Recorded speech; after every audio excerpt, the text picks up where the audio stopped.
Sometimes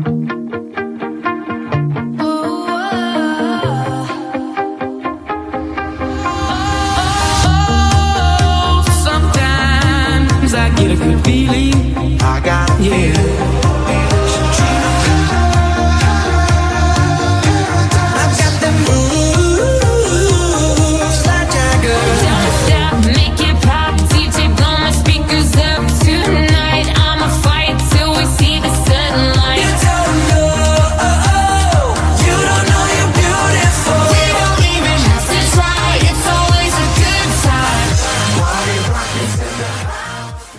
Guys, good morning. Sobrang aga pa dito guys, but I'm wide awake and I'm driving alone. Anika and Nico are still at home kasi pagod sila kahapon. Sobrang haba ng araw namin kahapon. So ngayon guys, nagdadrive ako, papunta ako sa church because I'm going to have my volunteer work today. Actually, the time is 7:38 in the morning and I'm 8 minutes late. But it's okay. Kasi andito na ako. Yan. Nalate ako guys kasi gumulong-gulong pa ako sa bed sandali. Ayan. So andito na ako guys and magpa-park na lang ako ng sasakyan. So andito na ako sa labas ng church guys and papasok na ako. Ayan, nag-aayos na sila doon sa loob and tutulong na ako magbalot guys ng mga pagkain para ipamigay mamaya. Hello Ray guys! So andito na nga ako sa church and pagpasok pa lang dito sa may door mismo, sobrang dami ng mga pagkain na naka-reserve or nakaayos na. So dito naman guys, yung mga pagkain na binibigay namin sa mga tao talaga is volunteer lang din ito or donations lang siya na binibigay ng mga stores dito sa Hollola area. And sobrang dami talagang pagkain na nasasayang na mga stores guys kasi nga sa sobrang taas ng kanilang mga standard, but we are so happy that there are a lot of stores who are participating with the program of the church, and the church has been doing this activity for I think 10 years now or more. And sobrang nakakatuwa kasi sobrang daming pagkain today na pwedeng ipamigay. May mga breads, may mga oats, may milk, yogurt, eggs, sobrang daming karne, and iba't ibang klaseng gulay, mga prutas, may mga rahaka or yung mga curds which is very important din and which is very healthy na kinukonsume din talaga ng mga tao dito palagi. Tapos sobrang dami ding mga items guys na tinanggal na siya sa sa shelf. Yung mga out of stock na nila ba? Paano ba siya? Yung mga items na hindi na nila ibinibenta kasi nga hindi siya masyadong mabili kaya yung tinatanggal din siya sa mga shelves. Merong 4 or 5 boxes yata yun na mga raspberries guys. Sobrang gaganda pa pero pinilian namin yun kasi yung ibang boxes is merong mga sira so tinanggal namin. Ito naman is mga cheeses, mga milk products, and sobrang daming cakes guys. Yung iba is may mga frozen cakes pa na galing sa mga stores. Pinamigay din ng stores guys. Hindi ko alam bakit but those are not yet expired. And sobrang daming mga butter, mga gamit sa pangluto. Kompleto talaga siya guys. And maraming cakes din na nanggaling sa Prisma kasi meron silang party at the previous days. And yung mga green tea, mga iba't ibang klaseng pangluto guys sa kusina gaya ng panggawa ng pancakes or yung mga ready mix na. Tapos lahat talaga ng items guys na kailangan na ilagay sa ref, nilalagay namin yan siya sa ref. Lalong-lalo na yung mga milk and milk products. Tapos of course, in between ng aming pagpapackaging ng mga pagkain is nagpapahinga din kami guys. And kumakain din kami, nagkakape, nagbe-break kami. Tapos yung kinakain din namin is galing din doon sa mga tinapay or mga cakes na pinamimigay namin. Ito naman is yung macaroons and sobrang daming mga cheesecakes guys na nilagay namin sa mga kids bags. Ito yung mga kids bags na ginawa namin.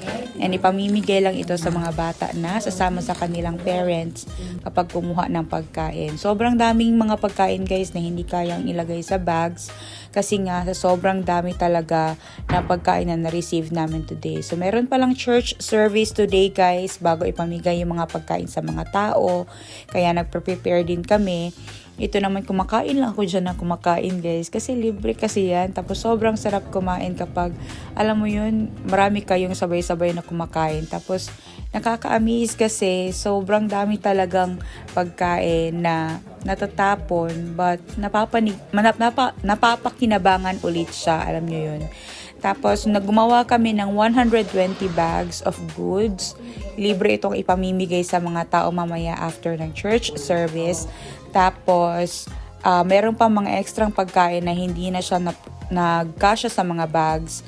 Kaya nilagay na lang namin siya sa boxes. Tapos, kukuha na lang sila doon pagkalabas nila ng church. Iba-ibang lahi ang nagpupunta dito sa church guys para makakuha ng mga food bags. Like mga Ukrainians, Russians, Finnish, may mga Pinoy din na pumupunta. And yung priority talaga dito is yung mga tao na nakatira dito sa Jolola City. Tapos yung mga tao na nakatira sa Lahati, pwede din naman sila. Pero yung pinaka-priority is yung mga tao na nakatira dito sa Jolola. Kasi sobrang dami ding tao dito sa Finland guys na hindi talaga nakakain din na maayos. Kasi nga sa sobrang mahal ng bilihin. Sobrang mahal ng cost of living dito sa Finland guys. And sobrang nakakasad kasi sobrang daming pagkain ang nasasayang. But it was nice to see na merong mga organizations like this church na nagbibigay sila ng mga food bags sa mga tao. And yung mga stores is nagdo-donate sila ng mga pagkain sa church para ipamigay. Tapos na kami namigay ng mga goods guys, and 120 bags. 125 yata lahat kasi meron pang mga sumunod. Tapos dala ko na rin yung parte ko. So yung mga kinuha ko guys is yung mga natira lang. Kung ano lang yung mga natira doon. Pero sobrang dami pang natira na hindi na siya nagkasya sa mga bags. Tapos may mga Pilipino din na nagpunta today. Ito na yung bag ko guys. Yan na. Bugat siya. So magdadrive muna ako pa uwi ng bahay. Aray. Magdadrive muna ako pa uwi ng bahay kasi may lakad pa kami mamaya. Dadaan din pala ako ng store kasi kailangan ko ng coconut milk. Kulang yung coconut milk na binili ko kahapon. So, I'll see you later guys. Papakita ko sa bahay yung mga nakuha ko dito sa church for free. Yung mga kinuha ko lang is yung kung ano lang yung natira. Kasi marami pang mga pagkain na natira doon na sa sobrang dami guys is na-overlook namin yung iba. Yung iba na dapat ipamigay siya for extra na doon sa labas. Pagkalabas nila pwede silang pumili. Hindi siya nalagay sa labas kasi nga kulang kami today. Kulang ang volunteers. Kaya ayun, marami-rami din ang hindi na ipamigay. Pero it's okay kasi bukas sa church, pamimigay naman nila yun sa mga church members na darating kung sino ang gustong kumuha ng pagkain na libre. Dito na ako sa sali guys, umuulan. Bibili lang naman ako dito ng coconut milk kasi wala na kaming coconut milk sa bahay. Ito lang ang sadya ko guys. So, ito na yung bibilihin ko para madaling buksan kasi ganyan na siya. Oh. Mga 3 siguro na ganito ang bibilhin ko or 2. Kasya na siguro yung 2. Bili din ako ng gatas. Wala na kaming gatas sa bahay. Ngayon isa lang. May anak ko bibili ng marami. So, andito na nga ako sa bahay guys. And papakita ko na sa inyo yung mga nakuha ko dun sa church. Marami ito. So, meron tayo ditong Rapea Pico Salati. Yan, for salad. Tapos, itong mga beans guys. Ayan, pwede ito sa stir fry. Bibigyan ko si Elisa na ito kasi 2 ito. Hindi pa namin ito maubos. Ayan, pangalawa. Tapos, 3 itong raspberry, guys. Tapos, kinain na ni Anika yung isa. Ayan. Ito, pangalawang raspberry. 3 pa rin yung nakuha kong raspberry. Tapos, meron tayo ditong mga nuts, guys. Same ito yung nabili ko doon sa Haviki, oh. Ganyan. Tapos, ito pa. 2, macadamia and cashew nuts. And peanuts. Yan, 3. Marami pala kasi mga sobra lang ito ba. Yan, 4. And then, meron tayo ditong Haricots Blanks with bonen or yung white beans, guys. Alam nyo ba, hindi pa ito mag-expire. This will expire on 2028. January 1, 2028. Ayan o. 2028 pa ito mag-expire, guys. But the thing is, nandun ito sa Haviki kasi nga, tinanggal na ito sa shelf nila, guys. Wala naman siyang sira. Ito, same. Tapos, meron tayo ditong, ito pa, may dilata pa dito. Ito, co-op naman siya na tomatoes. Ayan. Ito naman is hindi pa ito mag-expire but nalumping siya dyan sa gilid, guys. Kaya ito binigay doon sa church. Mga ganito din ang binibili namin sa Haviki. But ito is libre ko tong nakuha, guys, galing sa church. Ito naman is best before 31st ng July pala, 07-2026. Next year pa ito, guys. Tapos, meron tayo ditong, Kirsika Tomati or Cherry Tomatoes. Ito is, tinanggal na rin ito sa shelf, guys, pero hindi pa ito expired. This will expire on March 29, 2026. Ayan, o. Ayan. Tapos, ano pa ba? Ito, guys, meron tayong Oreo na biscuit. Pancake mix. Ayan, American pancake mix. Tapos, meron tayong ditong mga citrus fruits. Sobrang dami, uy. Mga sobra lang ito, guys. Hindi ko na sana kukunin to. Tapos, itatapon na daw kasi nila. Kaya sabi ko, kukunin ko na lang kasi yung mga bio waste doon, guys. Ibinigay namin yun sa isang kasama namin para sa mga chicken. Pero itong mga oranges, mga nectarines, mandarins, hindi siya pwede sa manok. Kaya, ito, binigay na lang sa amin. Ayan, marami pala to. We have a lot of food from the church, Daddy. Yo, nagmamadali na ako, guys, kasi aalis kami. Mag-Christmas party kami ng mga friends ko. Magkakaroon kami ng Pico Yolo. So, tapos meron din akong cake, guys. Ayan, o. Ayan, dadalhin ko to doon sa mga friends ko, guys. Ayan, kakainin namin ito mamaya doon. Tapos meron pa pala itong pancake. Ayan. 3 pala yung pancake na nakuha ko. Hala, sobra kadaghan. Badi ay, uy.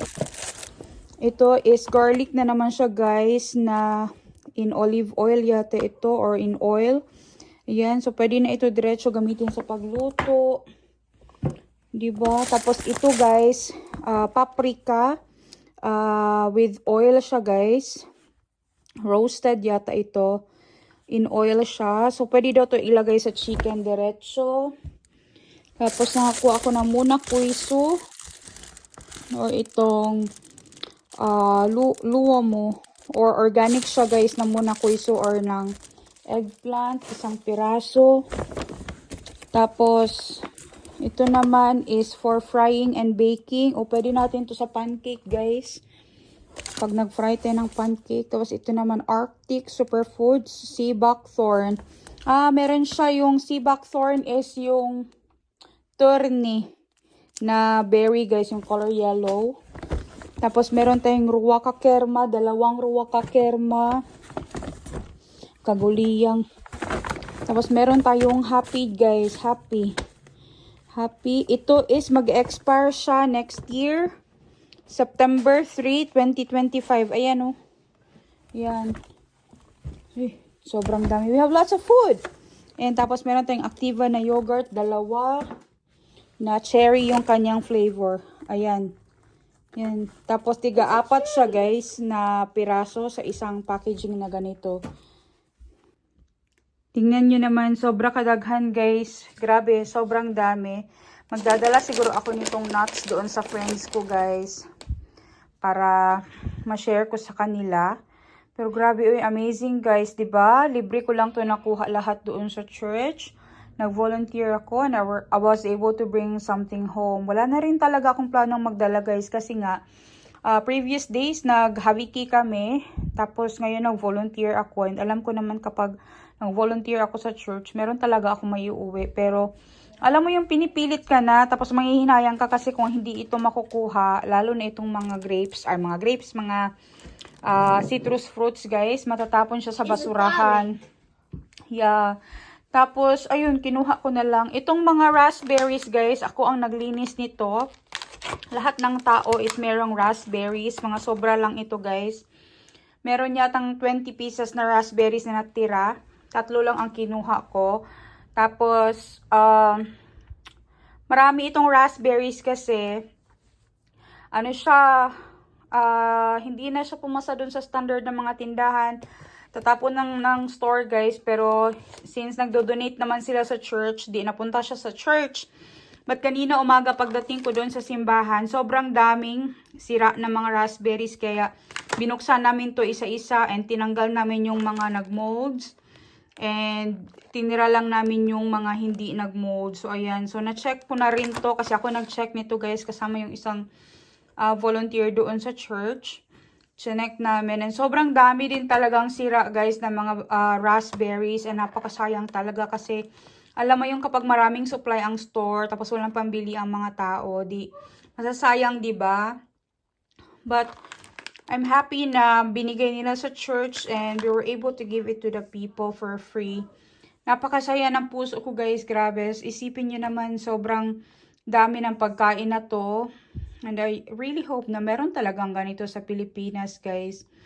Grabe as in, nag-uumapaw talaga ang pagkain dito sa Finland guys and this is not even like a big percentage of the food na natatapon sa dumpster kasi nga marami din talagang mga stores ang hindi pa nagbibigay ng mga leftover nila or yung mga sira-sira nila na pagkain or hindi na pumapasa doon sa kanilang standard, yung mga reject, hindi nila binibigay guys. Diretso nilang tinatapon sa store. But yeah, we're just so happy today. Grabe guys, punong-puno yung lamesa. Kita nyo naman sa video. So amazing, 'di ba? Sana talaga merong ganito sa Pilipinas. Na alam mo yung mga stores, mamimigay sila ba ng mga pagkain for free? Pamimigay nila. Tapos yung magbibigay din, hindi din siya i-crop ba? Sinabihan ko yung mga Pilipino nagpunta doon kanina. Doon kayo sa mga pinakahulihan kasi yung mga first bags na na-pack namin, yun yung napupunta sa likod. So yun din yung last na nabibigay. And nandun yung mga karne. Hindi ako kumuha ng karne guys kasi wala kaming paglalagyan and tawag nito, wala kaming space and nag-Haviki din ako, meron ako mga karne na kuha pero next time na lang. But diba, amazing, libre to and this is more than 30 euros guys kapag binili ko to sa tindahan. Sobrang dami, isipin nyo yan no. Tapos itong cake, ayan no, diba? Mas makagawa ako ng mushroom sauce gamit yan. Sobrang dumi ng aking kamay guys kasi nagluto ako, naglinis ako. Kumain din ako nito guys. Masarap kasi yan. Ayun. Sobrang daming pagkain. And of course, i-share ko yung iba nito guys. Hindi naman namin ito mauubos. Pero yung masustore pa is ikikip namin. And gagamitin namin sa pagluluto dito sa bahay. Paalis na nga kami guys. Nagluto kami dito ng king ko. Nasa ano pa siya, grilling bag. Yung king ko or yung ham. Tapos, gumawa din ako ng maha blanca, guys. Nilagyan ko siya ng sobrang daming roasted nuts. Ayan. Gumawa din ako ng biko, guys. Ayun na yung aking biko. Halo yan siya na malagkit na tapol and yung malagkit. Kaya siya parang brownish purple yung kanyang color. So, dadalhin namin to kina Raquel kasi doon kami mag-Christmas party. So, we are now driving, guys. Going to Riihimäki. It's 45 minutes drive galing sa amin. Salamat po sa inyong lahat, guys, sa patuloy na panonood ng aming vlogs. Please don't forget to like, share, and subscribe to our channel, The Lindemans and Lindeman Outdoors. Ingat kayo palagi, guys. We'll see you next time. Hey, hey! Baby, can I dance with you? Squeeze me one more time again. Remind me of how we used to rock. Your charm never fades away. The way you smile,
man yung best shot.